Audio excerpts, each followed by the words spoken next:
Dear friends, we were discussing your project, and if you remember, we were saying, put your name if you are just going to work by yourself.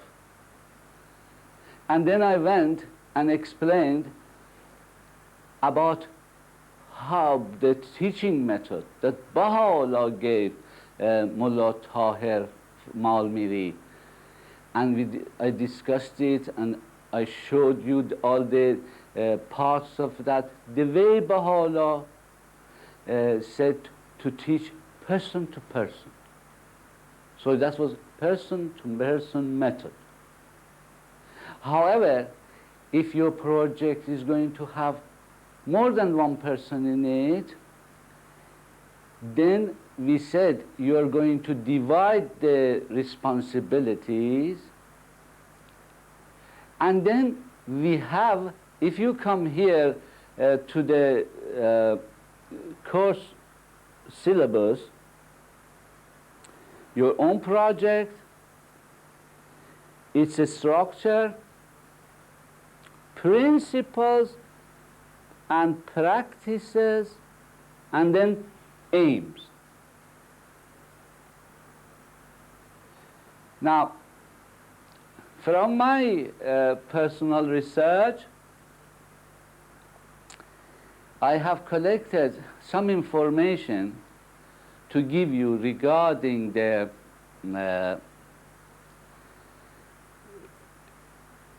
principles and practices of each project from the guidance given through the International Teaching Center in Haifa. And the aims and objectives are also from the writings of the Baha'i faith. However, before I do that, I want just to bring to your attention, when you are working by yourself, this particular advice that the Hands of the Cause of God, John Roberts, gave.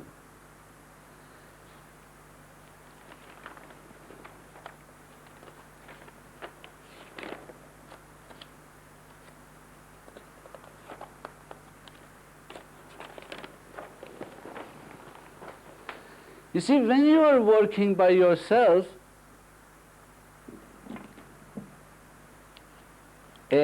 you have, he said that you have to have a list drawn up. In this list, you put the names, addresses, telephone number, email number, everything that you have. I've added the email because at that time when John Roberts was telling us this, there was no email really in fashion there.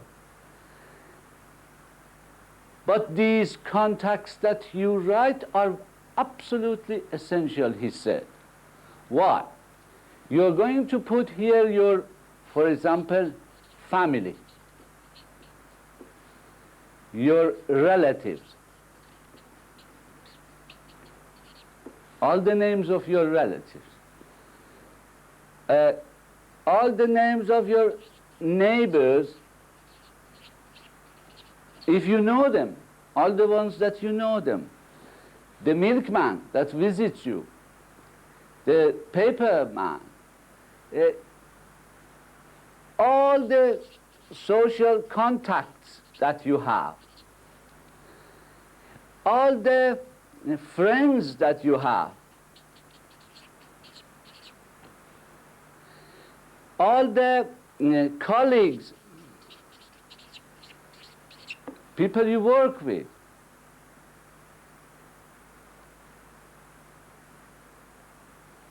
So it gradually, your list becomes more and more, and you are trying to get in touch with these people who are nearer to you, who know you some way, and proclaim the message of Baha'u'llah.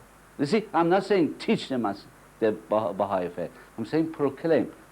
You see, dear friends, if you look out of the window and you suddenly see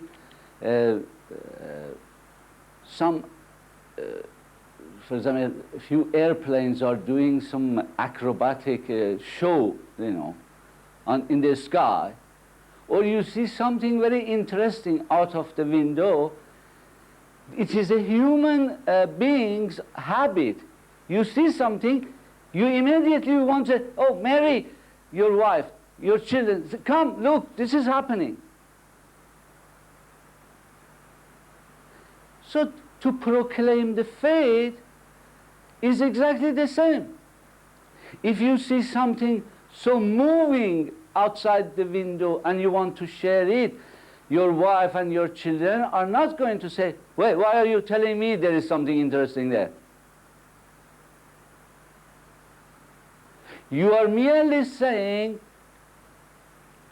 by the way, did you know Baha'u'llah, the King of Glory, the Spirit of Truth promised by Christ has come?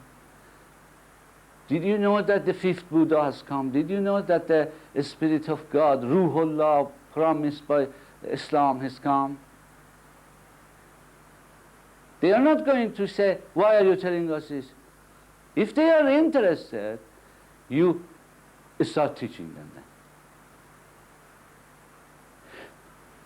Then you write, you see, you have a list, you write, all right, who you contacted, all the names, and you said, proclaimed the message to them. Okay, a tick there. Responded on the 2nd of the 10th of the, I don't know, 99. They responded at there. I started the first session with them. I started the second session with them. Then I taught them this course.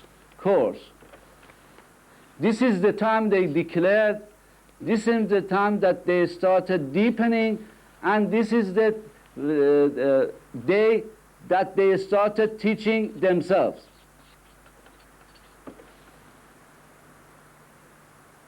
It's as simple as that, but it is going to become a powerful tool for you.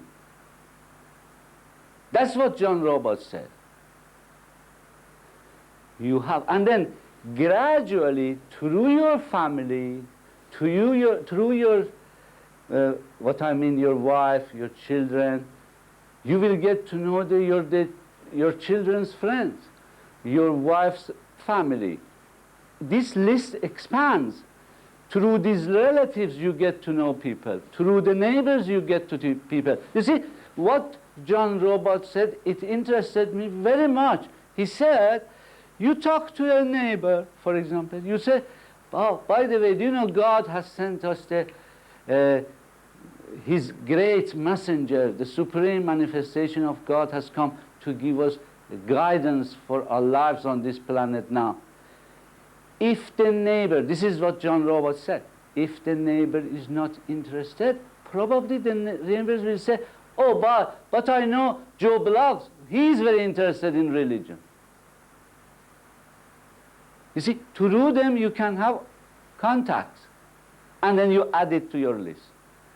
Through your friends, you may get other people, their wives, their family, their neighbors. Through your colleagues again. So the list ever expands. So if a Baha'i, individual Baha'i, just even when they want to teach by themselves, they use this method that the hand of the cause of God told us, it starts, you know, their work becomes systematic immediately. I thought I'd better share it with you. This was from the hands of the cause of God, John Roberts. Now, dear friends, I'm going to take you back now to what I promised, the principles and practices, aims and objectives of the project when you are working with a group of people. Like I am doing with David and with Christine. Now, I have summarized this from some books, but especially keenness of vision, and from the messages of the Continental Board of Counselors and Auxiliary Board members. We say when we have a project, we have some principles and practices. What are those? Number one, we derive our inspiration from the revelation of Baha'u'llah. Whatever we do, we have to rely on God, rely on His manifestation, and rely on the Holy Scriptures that He has revealed for us, and the guidance that has come through Baha'u'llah, through Abdul Baha, through Shawqi Afandi, and through our beloved Universal House of Justice now. When we get this inspiration, number two, this will give us our vision. When you get guidance, when you read the revelation about every morning and every evening, you are reading the writings. You are listening to all the guidance that comes from the local spiritual assembly, national assembly, auxiliary board member, the board member, from the International Teaching Center, and from our supreme body, the Universal House of Justice. This gives us a vision. Number three, our vision then gives us our mission. Then you know what's it all about? What are you going to do now? Our mission gives us strategic goals. What are we going to achieve? We are going to change the society that has turned away from God. We are going to redirect them to God, to the power of Holy Spirit, and regenerate the individuals and the society to establish the kingdom of God on earth. And then we are going to share the message of the faith with our fellow men and women on this planet, and so that their hearts is connected to God as well. We have to have plans to achieve these goals.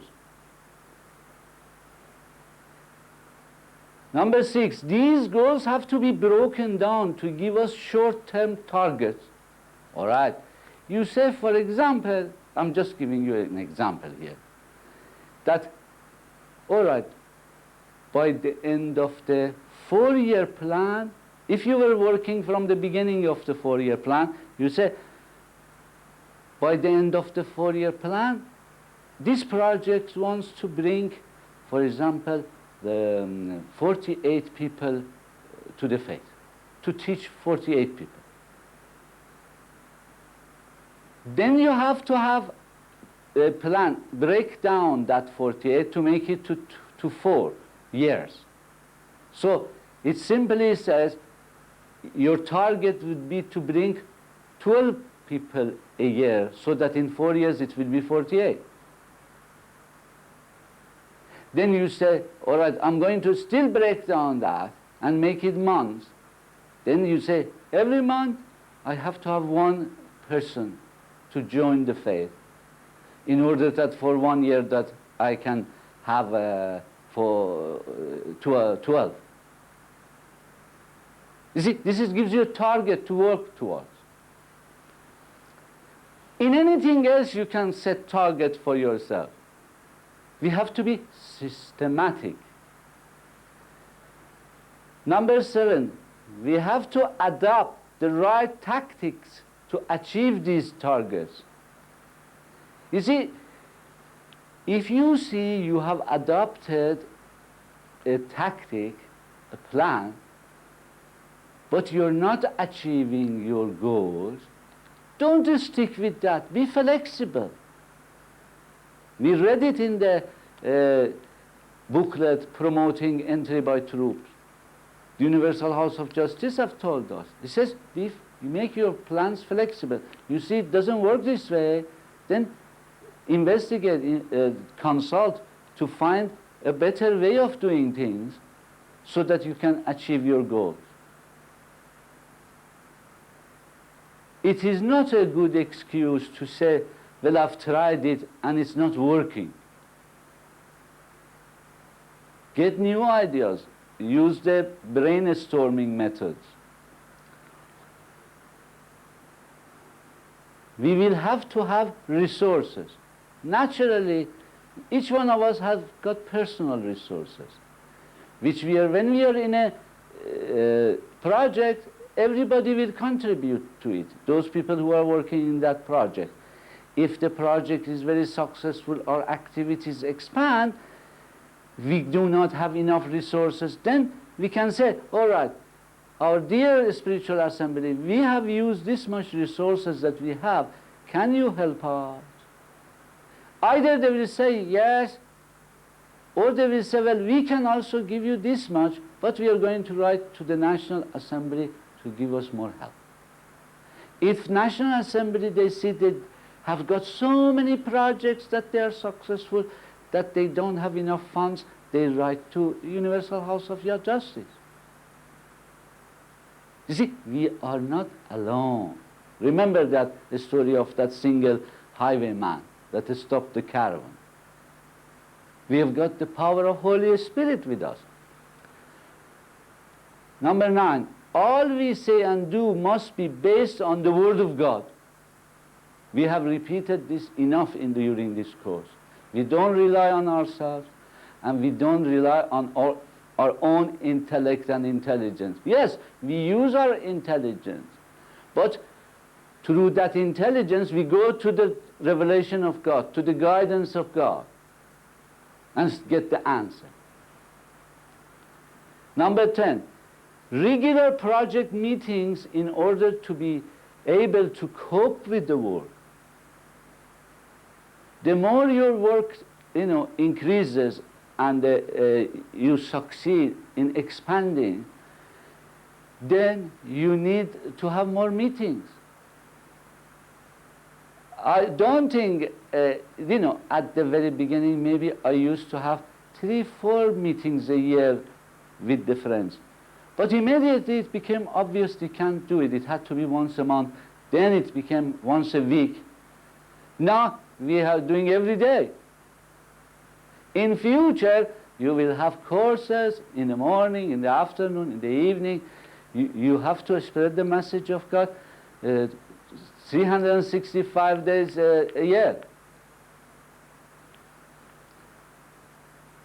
Our course has to be interactive to be effective. You read the writings, you study them, you deepen them, you discuss them between you, so that everybody participates. That's why at the beginning of the course I said, now I'm just going to give this course in 35 hours, 40 hours. Yes, but I said, then I've given you, if I remember correctly, 36 questions or 40 questions, which is the syllabus. I said, can you write an A4, both sides of it, for each one of those questions in the syllabus? Send it to me, please. This is interactive. I am doing something, then I want you to do something and I want feedback. Goal-orientated deepening. All our deepening is for a purpose of making us become transformed, spiritualized, to know the will of God and to do the will of God. That's all. We regularly evaluate our work, replan if necessary, which this is the same as we have to have, where is it? You see, number 7, we have to adopt the right tactics to achieve these targets. If we see that that tactic doesn't work, then you replan, you use different tactics. And finally, we work in a spiritual atmosphere with love, with unity, and great courtesy and respect for each other. Then we come to the aims and objectives of the project. After all, what we are doing is goal-orientated deepening, leading to transformation and empowerment. You become spiritually empowered to begin with. This transformation, this spiritualization, this empowerment, leading to love, unity, and consolidation. You become one.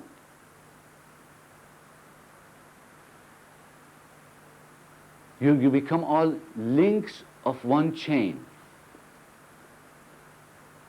Then we arise unitedly to teach and serve the cause of God. New souls will enter the faith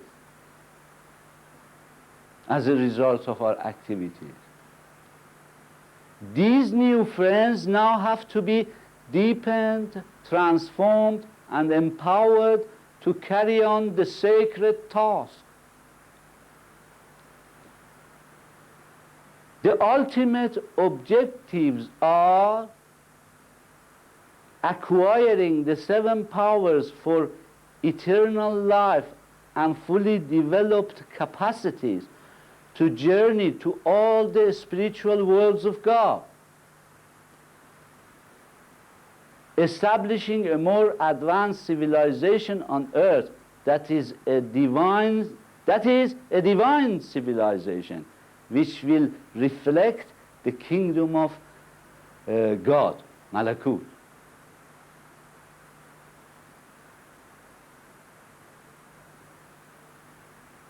Now, dear friends, you take these aims and objectives that we have and you compare it with the aims and objectives of all the people on this planet.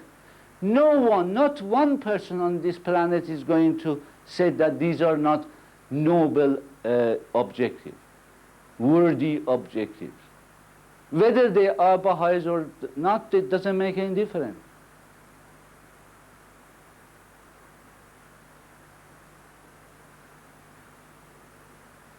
Now we are going to talk about your tactics, your way, the method you teach when you are working one to group. We have done one to one, eye to eye, sitting and talking with somebody, according to the instructions of Baha'u'llah.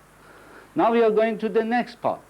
This part, we are talking about teaching, but in this way, one person to teach to a group, or a group of people like Baha'is teaching to another group of people. It's not individual anymore.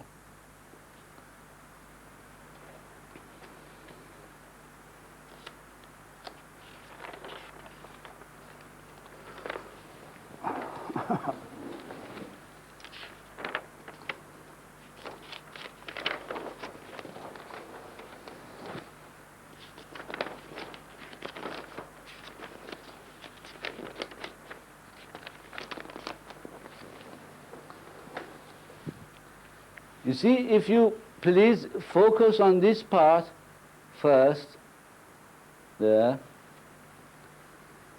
You see, we've done this part, which was one-to-one teaching. Now, this finished here. Now we are starting this second approach.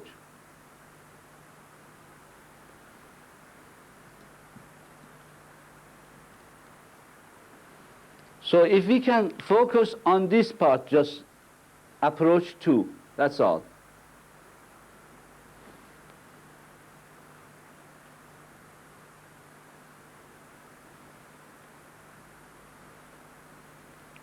What do we say? Where do we get this from? You will get this from the hand of the cause of God, Martyr Ruth. Let me just bring the book about Martha Ruth so that you can see her blessed face again.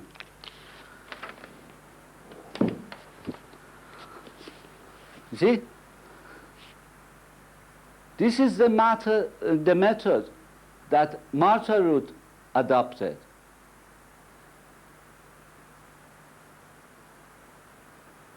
You see? Martha Ruth, the hand of the cause of God. The hand of the cause of God means the highest position, highest rank that you can ever get to in the Baha'i faith. Some people say or think that the highest rank is to become member of the Universal House of Justice. No, it's not that. Hand of the cause is the highest you can get to in the world.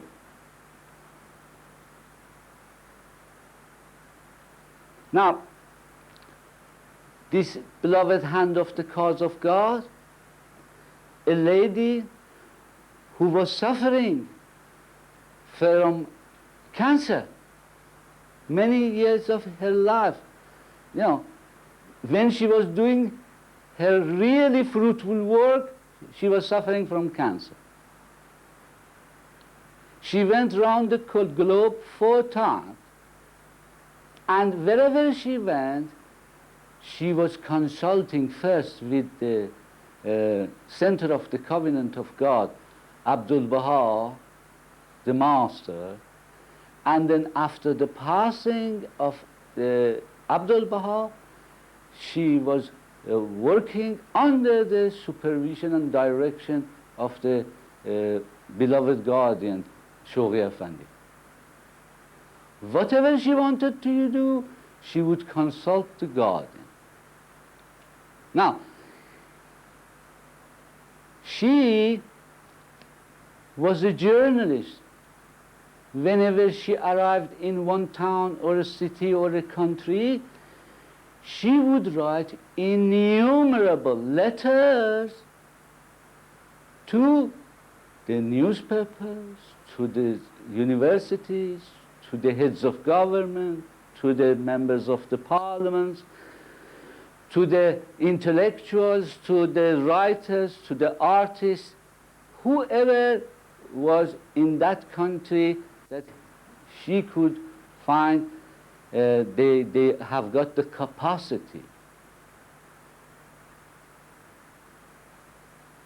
When you read this book, you will be amazed at that time that there was no computers to write approximately 2,000 letters a month. That is a gigantic task. I am sure there are a lot of other people who use this method, but I got my inspiration from her work. And because everything that she did, it was confirmed by the guardian.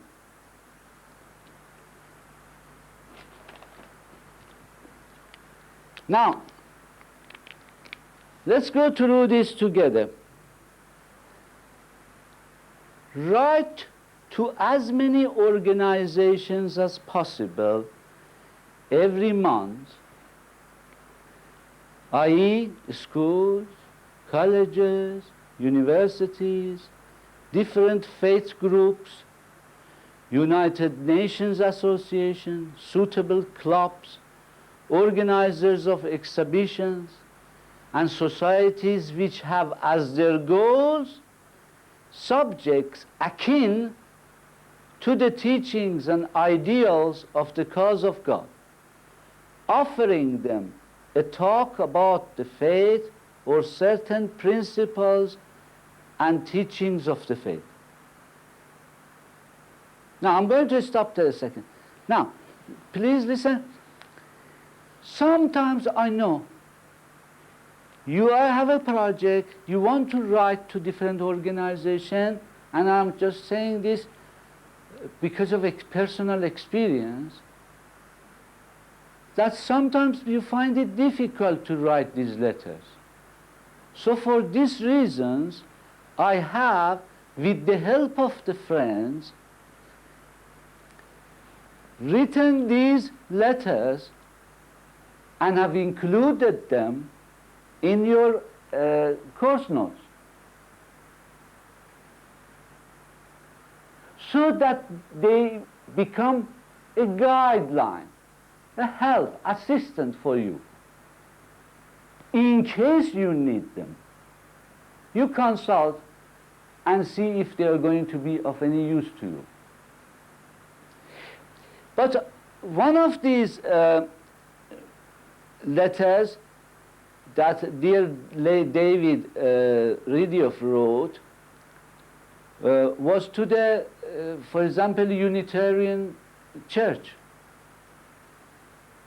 And as a result of it, we got invitation to go and give a talk there.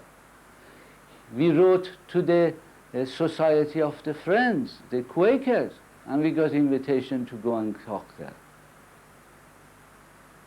Or you can write and ask a society or a church or a university or a college or a school either to invite you to go and talk about a subject in the Baha'i faith, or about a teaching, or about the Baha'i faith itself, or ask them if they want to send some people to come to you, to the project, for studying a subject.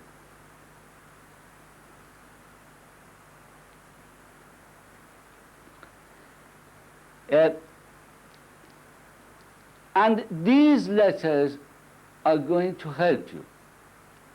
I want just to choose one of them that we were asked to write to the Department of Education to offer them this course that we are doing just now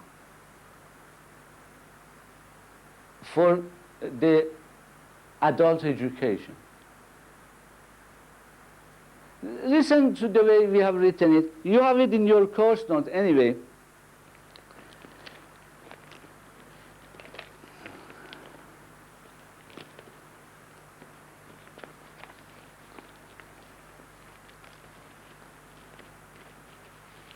Dear Sir or Madam, the meaning of life course. Following our telephone calls, following your telephone conversation with Khosro Deihim on Monday, 11th of October, I have pleasure in sending you a copy of our syllabus for the meaning of life course and 3 booklets giving some background information upon which the syllabus is based. The main aim is to enable the participants to understand the purpose of our existence, not only from the Baha'i point of view, but also from Hindu, Buddhist, Zoroastrian, Jewish, Christian, and Muslim views, based on their holy scriptures. You see, I have emphasized this, not based on their personal opinions of these people, but based on their holy scriptures, which the Baha'is believe all of them to be the will of God revealed progressively through his prophets, manifestations, or divine teachers.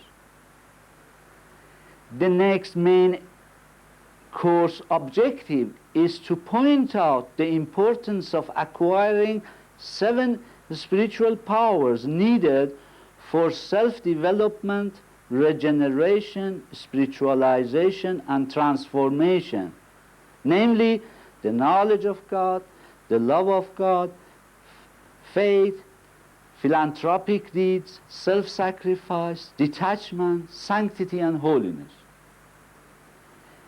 Next paragraph. The other course objective is developing and disciplining our God-given spiritual capacities, mind, feeling, and will, by acquiring knowledge of the physical universe, attaining moral values, striving to develop divine virtues, endeavoring to motivate our actions by truth and love, or in another word, by wisdom.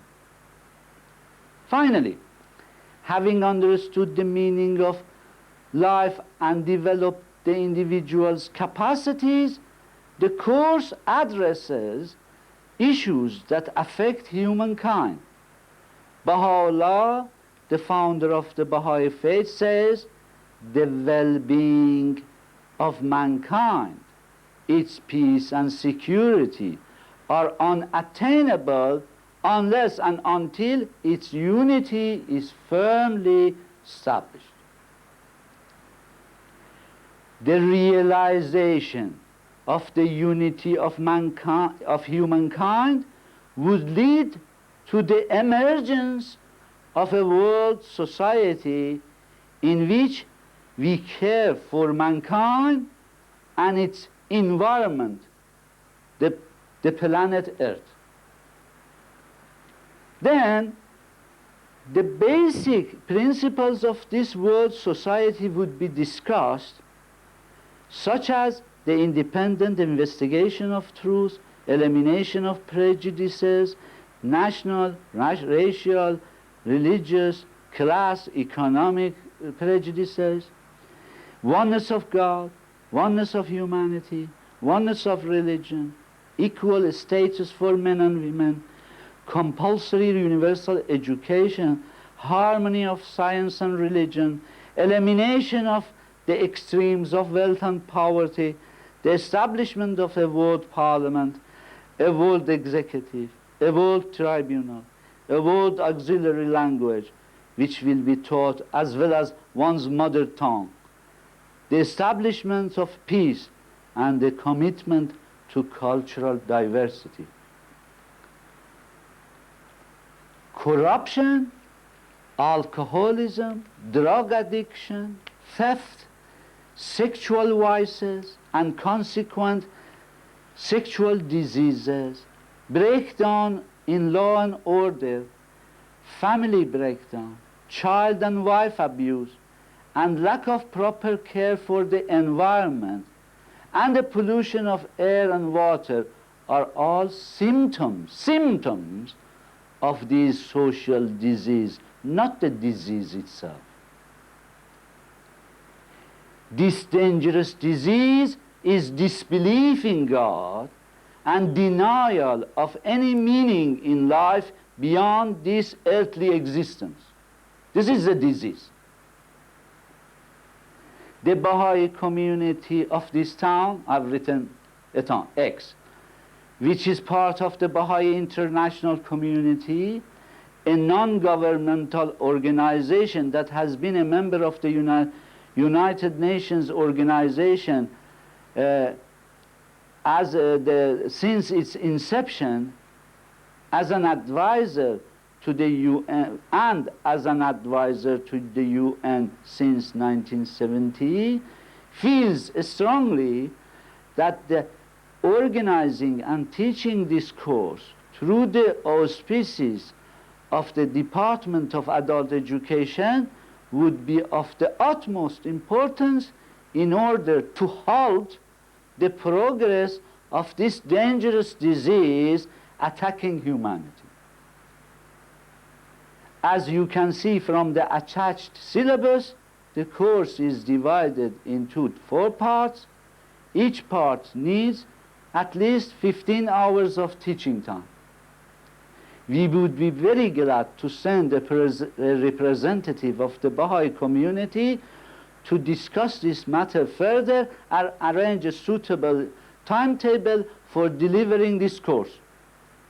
Our community would gladly supply a highly trained and qualified lecturer to teach this course. Yours sincerely, the Spiritual Assembly of the town. And then with this goes copies of the messages of the Universal House of Justice, the promise of world peace, the statement on Baha'u'llah, the turning point for all nations, the prosperity of humankind, and now who's writing the future?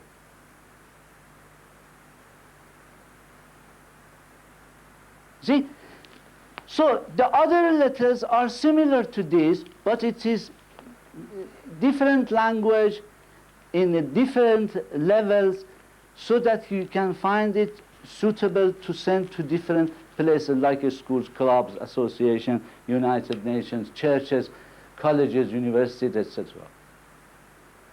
And also, naturally, it includes a letter when you want, for example, to send a lecturer to a university. You will have to write a little about this person. So what you do, you ask this Baha'i friend that wants to go to the university or to a church to deliver a talk to give you their CV regarding their educational and work experience, but also their CV of their Baha'i life. When they became Baha'i, how many years, where have they been? Have they been member of the assemblies? Have they been member of committees? Have they been trained? Have they, which book they have studied? What activities they have had, so that you can write to this organization. This is it. We are sending you this person with this sort of knowledge, with this background, with this experience, to deliver this talk, to deliver this course, etc. So I've made a letter like that for you as well, introducing. Actually, David has written it about one friend.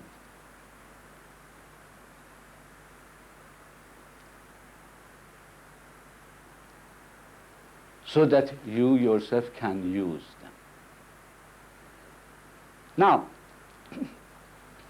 we are going to continue now with this approach. Approach 2. When invited, you see, we have done this, write to the people, and we have given you samples of letter how to write this. When invited to give a talk, take a Baha'i exhibition, book display, handouts, and as much audio-visual material as possible.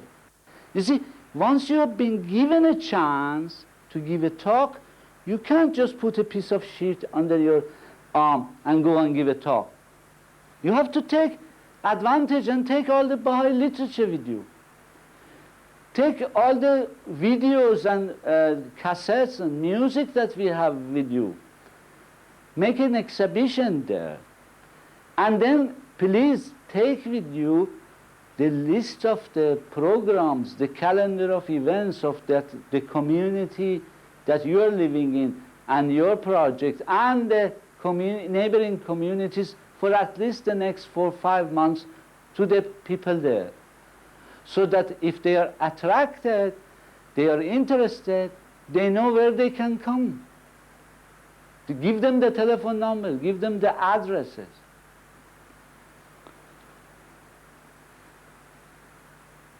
At the end of the meeting, invite members of the audience to firesides and informal meetings. When you think they are ready, invite them to attend the Meaning of Life course, to do this course with you.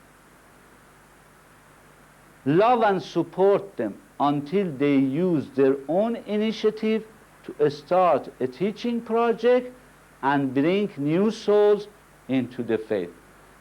This last two, as I told you, train, meaning instruction of Universal House of Justice, stay with them until they become teachers is the instruction of the guardian. Not one single word of it is mine. It's based on their writings. I have paraphrased it. It's not their exact word. This is my understanding of what they are saying. I'm going to stop in a second now, and then we will start the approach 3. All right, dear friends, we have discussed now how you on your own, alone, one person, can start a project, and then the method to use for person to person. And then we did approach to how to establish your own project, have the members of the project, each one with different duties and responsibilities, to work as a team together, and how to approach groups, societies, churches, schools, universities, colleges, the societies, clubs, associations, to introduce the faith to them, and also shared with you some sample, a sample of the letter to write to them, and a few more samples how to write to them. Now we are going to go to approach 3. That is, this approach is used by many communities in different countries of the world. And in the UK community, we had these activities like this in Hackney community in Greater London. The champion of this method, I'm going to show you it was the hand of the cause of God, Dr. Rahmatullah Muhajir. I'm going to show you the book about him. Now, dear friends, please, I think I introduced you when I introduced to you this book when I was introducing the books. And this hand of the cause of God, Dr. Rahmatullah Muhajir, is the champion of mass conversion.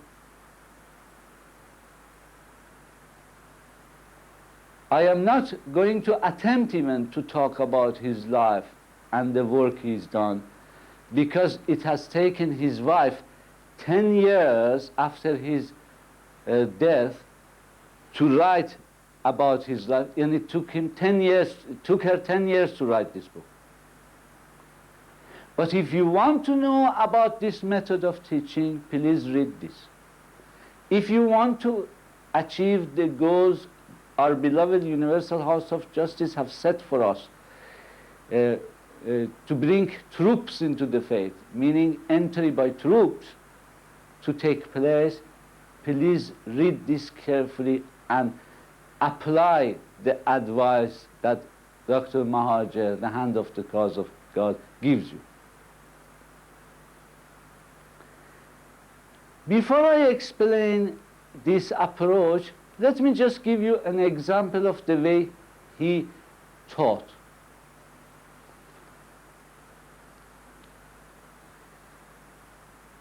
He arrived in a country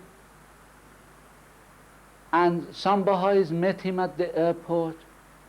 They went to the center of the town. It was one of these third world countries.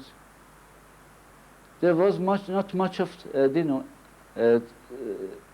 infrastructure and roads and all that like you have it in UK. So when they get to the center of the town, it was just a square in the middle of the town, and it was lunchtime. So there were 2 Baha'is from that country and the hand of the cause.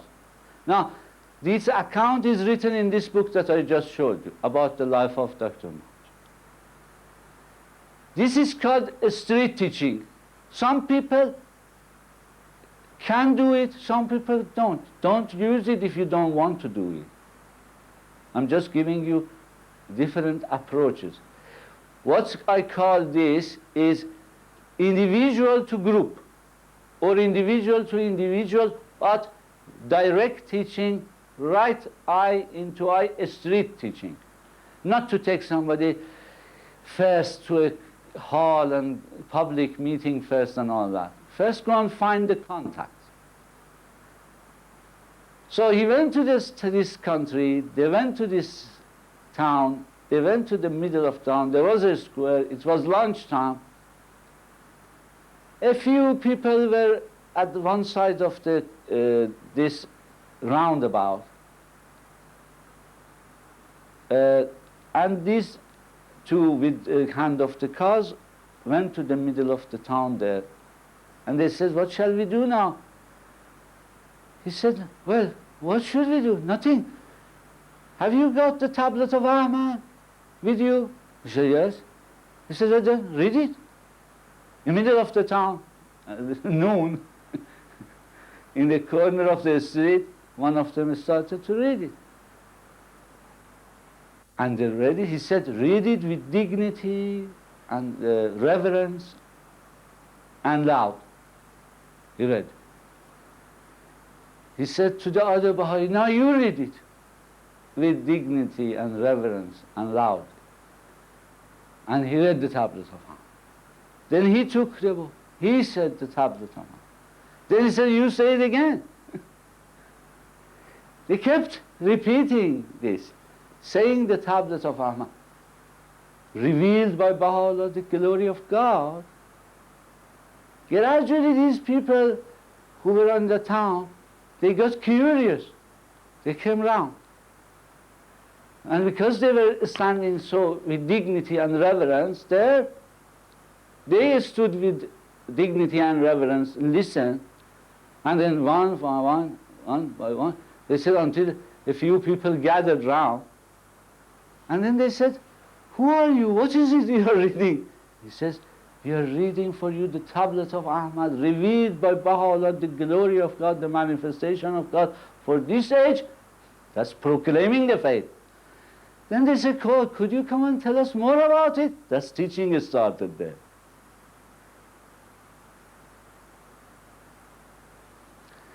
I remember when I was talking to the people who were running the Hackney project in Greater London, they told me, "Khosro, remember, the way we do it is not just to go outside and then tap on somebody's shoulder and say, 'Oh, well, you know, I'm a Baha'i, I want to teach you the Baha'i faith right here in the park immediately.' And it starts from 1844. We don't do it that way.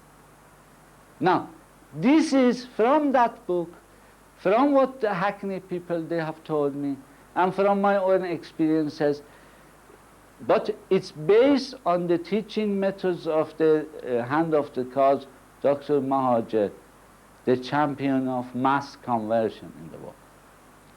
Let's go through it together.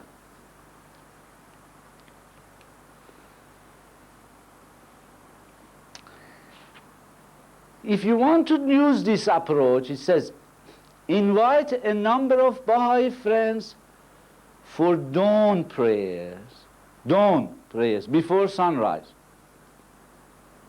after which a selection from the holy writings will be read, and the friends will pray to attract the confirmations of God. They should beseech Baha'u'llah to direct them to the waiting souls, or let the waiting souls be guided to them. See, there are a few sincere, transformed, knowledgeable Baha'is, and they get together. They want to, first of all, rely on God. Then they want to attract the holy, the power of the Holy Spirit to themselves. So they pray. They get together at dawn, they pray. They read the writing. And then they ask Baha'u'llah directly, saying, "We beseech thee, please, guide us to the people who are waiting for you, so that we can connect their hearts to you. Or let those people who are seekers, true seekers, to find us." Then they go out Now, let's go back to the text. Let the friends visit various areas in groups of 2 or 3 so that they may meet these waiting souls. But here I just want to mention something. Dear friends, please remember, when we say 2 or 3 people to go with each other, groups of 2 or 3, because this approach is not for one-to-one. It is for group to one or group to group. The street teaching the goals of it can be achieved if they go in groups of people, 2, 3 people. Now, when you go 2 or 3 people, please remember this. 2 men are not allowed to go together. It should be always 1 man, 1 woman. Or 2 women, 1 man, or 2 men, 1 woman. I give you the reason. It's very simple. You go to a park. A lady is sitting there by herself. You're 2 men. In day and age, in this society, a woman sitting alone, 2 men approach her. Hello? What is going to be the response of the woman? The woman will be frightened. That is not the way to approach it. Or if 2 women go together to a park, they see a gentleman sitting on a bench there, they go near the gentleman, oh, good morning. That's not on. Even with the Western standards in England, is not on. People will get the wrong ideas. But I am sure you are more intelligent than me. You know better that if a man and woman go, and then the woman says hello to the lady sitting on the bench, or if a woman and man go, and the man approaches a man on the bench, it is acceptable. It wouldn't frighten people.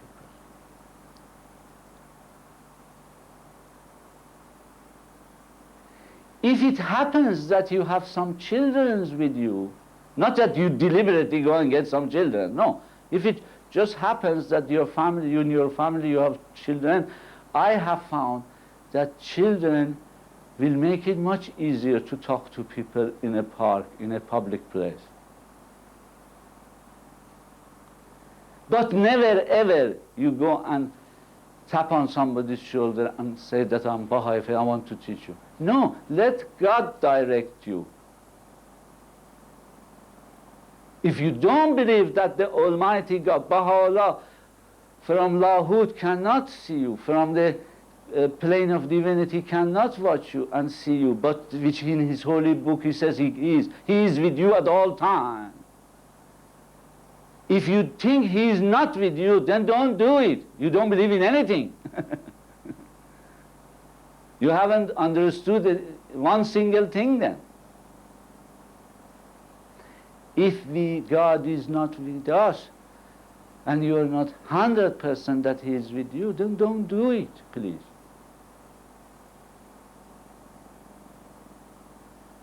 You go out with dignity, with reverence, looking at people as God's creatures. And you want to connect their hearts to Baha'u'llah, God will send people to you. Don't worry. It's no good just going and taking 200 leaflets and everybody passes by, push it to them. That is not dignified.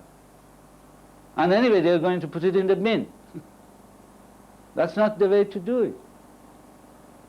Nobody has advised that. You pray, you go trusting in God and letting him direct you. You will be directed to the waiting souls, and the waiting souls will be directed to you. You pray.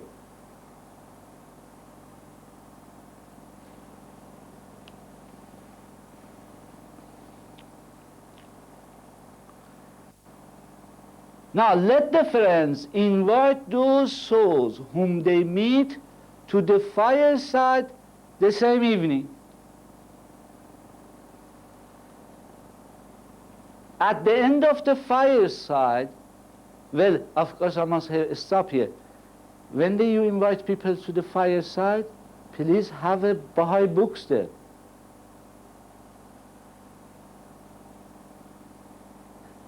Please have the list of activities of your community and the neighboring community for the next 4 or 5 months there, printed so that they take with them.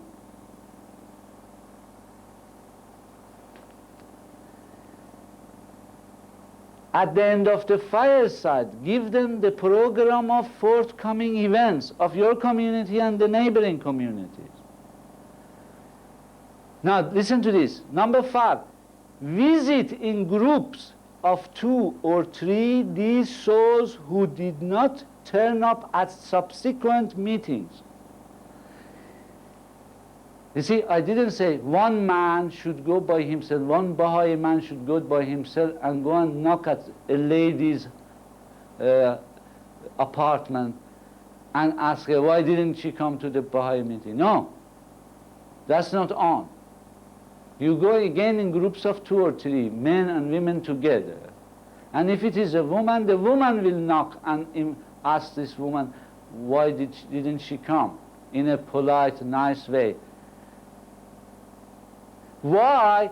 Because why do you assume that they haven't come? That, oh, they weren't interested. Maybe they're sick. Maybe they don't have transport to come. Go and give them a lift. Don't assume anything. Go in a group of people and casually talk to them and find out the reason in the nicest possible way. Let God guide you.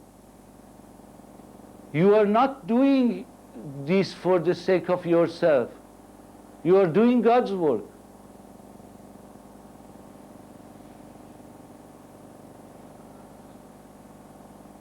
Number 6, give pastoral care to those who may need it. Maybe the person is sick. Look after them.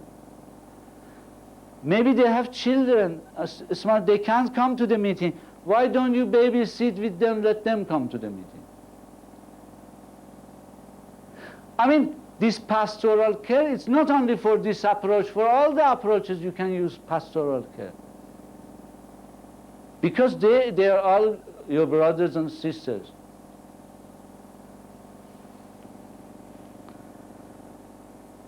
When you think they are ready, invite them to attend the Meaning of Life course. Give them this course.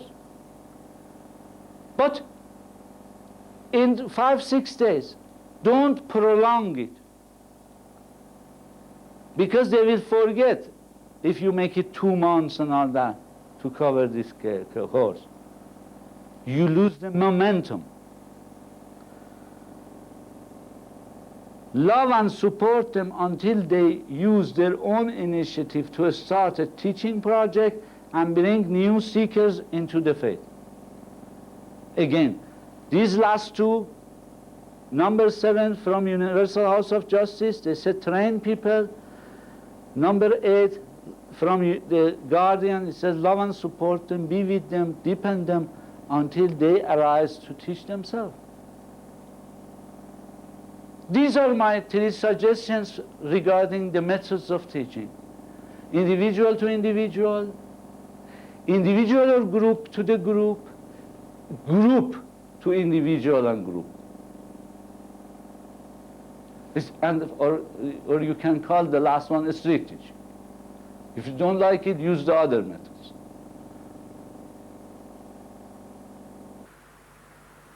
Dear friends, please now look at this syllabus. I want to get here to the tablets of the divine plan.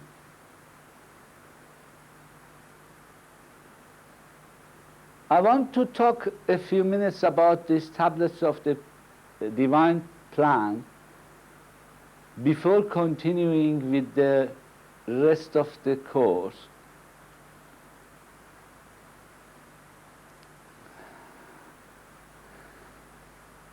you see,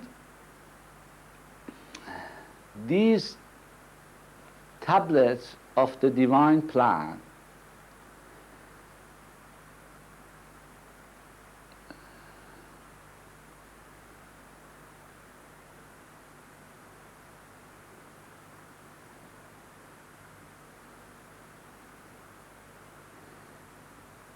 these tablets of the divine plan revealed by Abdul Baha is the mandate to teach the people of the world.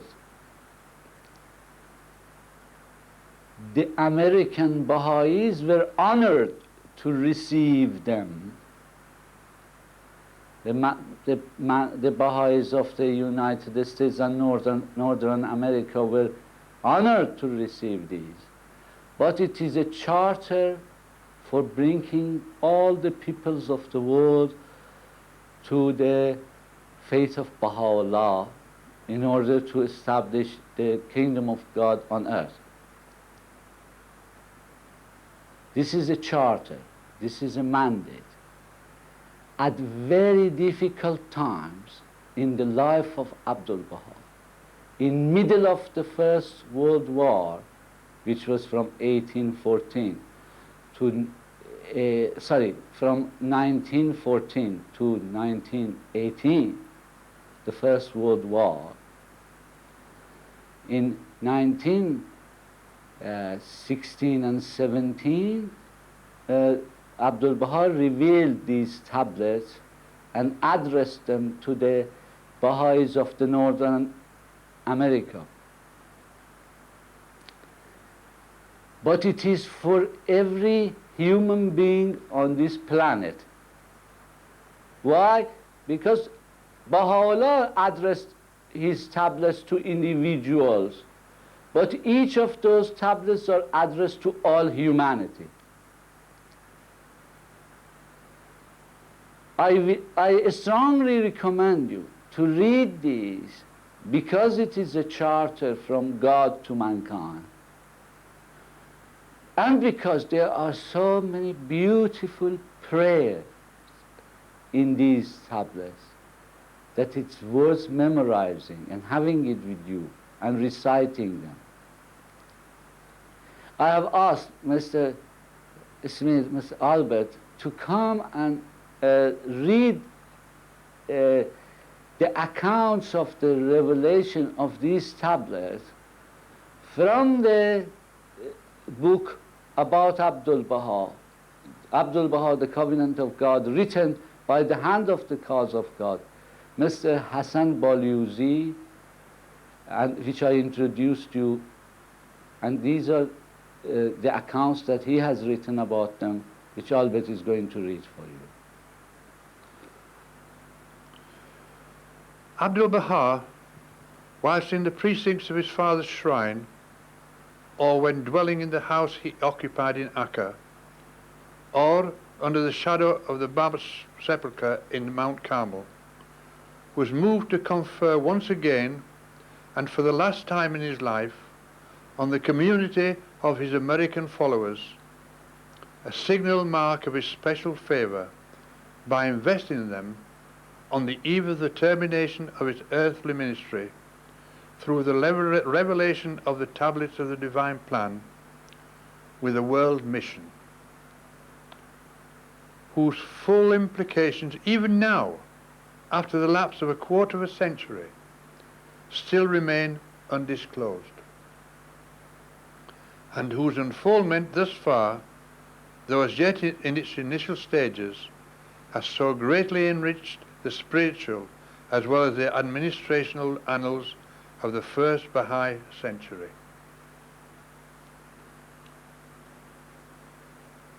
The tablets of the divine plan are 14 in number and were revealed in 2 separate times, 8 of them in 1916 and 6 of them in 1917. They can be thus tabulated. 1. Revealed on Sunday morning, March the 26th, 1916, in Abdul-Baha's room in the house in Baji, addressed to the Baha'is of 9 northeastern states of the United States: Maine, New Hampshire, Rhode Island, Connecticut, Vermont, Pennsylvania, Massachusetts, New Jersey, and New York. 2. Revealed on Monday morning, March the 21st, 1916, in the garden adjacent to the shrine of Baha'u'llah, addressed to the Baha'is of 16 southern states of the United States: Delaware, Maryland, Virginia, West Virginia, North Carolina, South Carolina, Georgia, Florida, Alabama, Mississippi, Tennessee, Kentucky, Louisiana, Arkansas, Oklahoma, and Texas. 3. Revealed on Wednesday morning, March the 29th, 1916, outside the house in Baji, and addressed to the Baha'is of 12 central states of the United States: Michigan, Wisconsin, Illinois, Indiana, Ohio, Minnesota, Iowa, Missouri, North Dakota, South Dakota, Nebraska, and Kansas. 4. Revealed on Saturday morning, April the 1st, 1916, in Abdul-Baha's room in Baji, addressed to the Baha'is of 11 western states of the United States: New Mexico, Colorado, Arizona, Nevada, Utah, California, Wyoming, Montana, Idaho, Oregon, and Washington. Revealed on Wednesday morning, April the 5th, 1916, in the garden adjacent to the shrine of Baha'u'llah, and addressed to the Baha'is of Canada, Newfoundland, Prince Edward Island, Nova Scotia, New Brunswick, Quebec, Manitoba, Alberta, Ontario, Saskatchewan, British Columbia, Yukon, Mackenzie, Ungava, Keewatin, Franklin Islands, and Greenland. 6. Revealed on Saturday morning, April the 8th, 1916, in the garden outside the shrine of Baha'u'llah, and addressed to the Baha'is of the United States and Canada. 7. Revealed on Tuesday morning, April the 11th, 1916, in Abdul-Baha's room in the house in Baji, and addressed to the Baha'is of the United States and Canada. 8. Revealed on Wednesday morning, April the 19th, 1916, in Abdul-Baha's room in the house in Baji. On Thursday morning, April the 20th, in the pilgrims' quarters of the house in Baji. On Saturday morning, April the 22nd, in the garden adjacent to the shrine of Baha'u'llah, and addressed to the Baha'is of the United States and Canada. 9. Revealed on Friday morning, February the 2nd, 1917, in Ismail Akwa's room in the house of Abdul-Baha in Haifa, and addressed to the Baha'is of the 9 northeastern states of the United States. 10. Revealed on Saturday morning, February the 3rd, 1917, in the same room in Haifa, and addressed to the Baha'is of 16 southern states of the United States. 11. Revealed in the forenoon on Thursday, February the 8th, 1917, in Baha'u'llah's room in the house of Abud in Akka, and addressed to the Baha'is of 12 central states of the United States. Revealed in the evening of Thursday, February the 15th, 1917, in Baha'u'llah's room in the house of Abud in Akka, and addressed to the Baha'is in 11 western states of the United States. 13. Revealed on Wednesday morning, February the 21st, 1917, in Baha'u'llah's room in the house of Abud in Akka, and addressed to the Baha'is of Canada. 14. Revealed in the forenoon of Thursday, March the 8th, 1917, in the summer house at Abdul-Baha's house in Haifa, and addressed to the Baha'is of United States and Canada.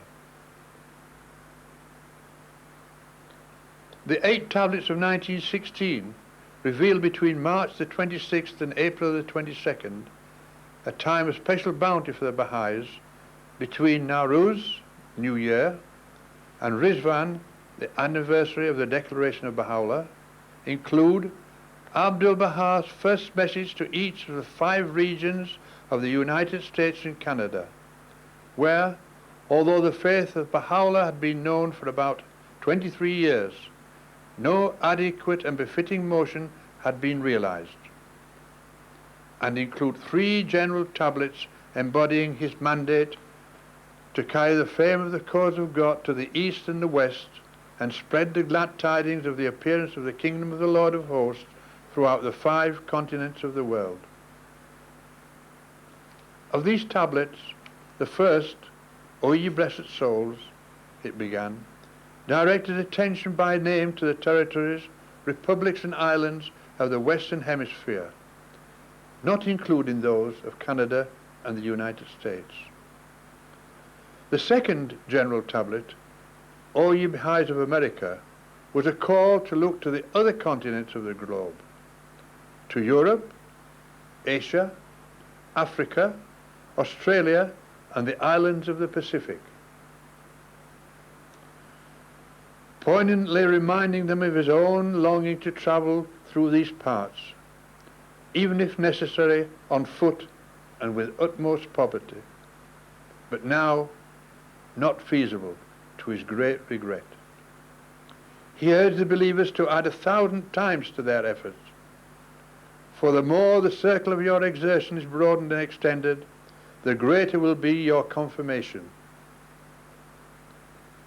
The third general tablet, O ye apostles of Baha'u'llah, may my life be a ransom to you, is a soul-stirring summons to the heavenly armies of the Lord of hosts, Baha'u'llah, imparting to them the 3 conditions on which the attainment of this supreme station depends. So significant and potent is this tablet, I'm going to now read you excerpts and extracts from the same. Revealed by Abdul-Baha, the Army of Life.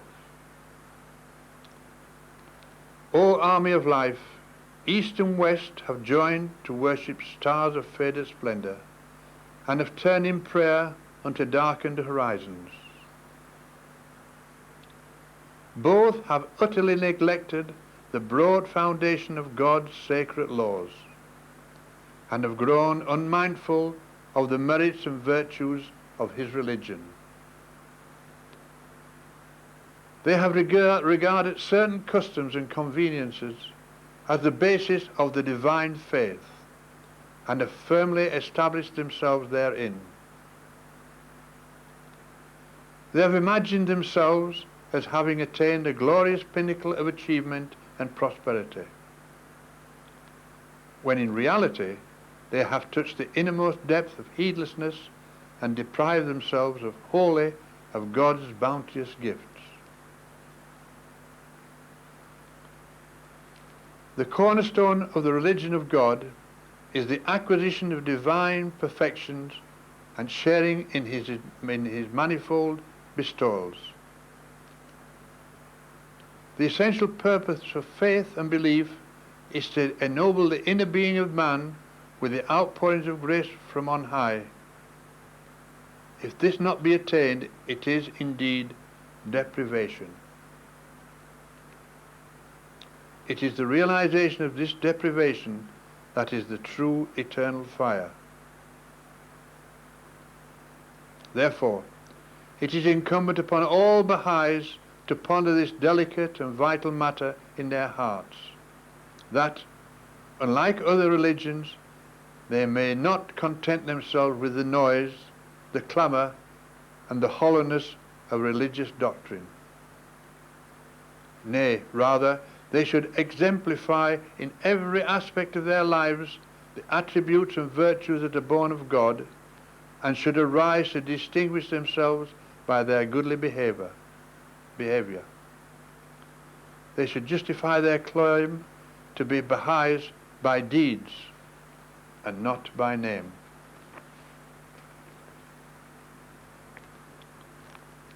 He is a true Baha'i who strives by day and night to progress and advance along the path of human endeavor,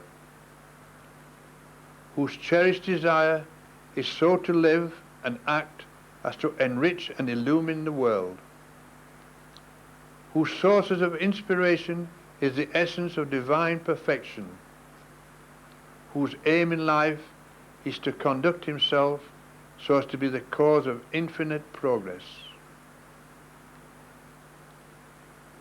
Only when he attains such perfect gifts can it be said of him that he is a Baha'i.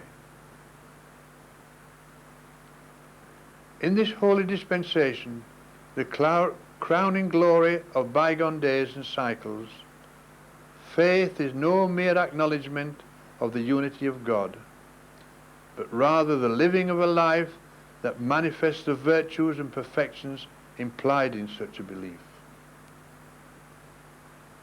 His Holiness, the Exalted One, may my life be a sacrifice to him, has shown us the way of behavior, has guided us to the path of self-sacrifice, has taught us how to despise earthly rest and comfort, and how to lay down our lives for each other. That sanctified being, despite the loftiness of his position and the exaltation of his spirit, chose to be chained and fettered that we might obtain the light of divine guidance.